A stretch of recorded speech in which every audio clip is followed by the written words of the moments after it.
കോഴിക്കോട് വടകരയിൽ വള്ളം മറിഞ്ഞ മത്സ്യത്തൊഴിലാളി മരിച്ചെന്ന വാർത്ത വരുന്നു. കുയ്യൻ വീട്ടിൽ അബൂബക്കറാണ് മരിച്ചത്. വടകര സാൻഡ് ബാങ്ക്സ് അഴിത്തല അഴിമുഖത്താണ് അപകടം ഉണ്ടായത്.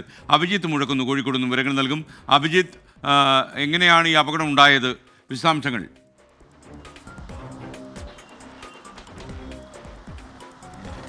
SKN സാൻഡ് ബാങ്ക്സ് അഴിത്തൽ അഴിമുഖത്ത് ഇന്ന് പുലർച്ചെ 4 മണിയോടെയാണ് ഈ അപകടമുണ്ടായത്. അബൂബക്കറും സുഹൃത്ത് ഇബ്രാഹിമും തങ്ങളുടെ വള്ളത്തിൽ മത്സ്യബന്ധനത്തിന് പുറപ്പെട്ടതായിരുന്നു. അതിനിടയിൽ തിരമാലയിൽ അകപ്പെട്ട് ഇവരുടെ ഫൈബർ വള്ളം മറിഞ്ഞു.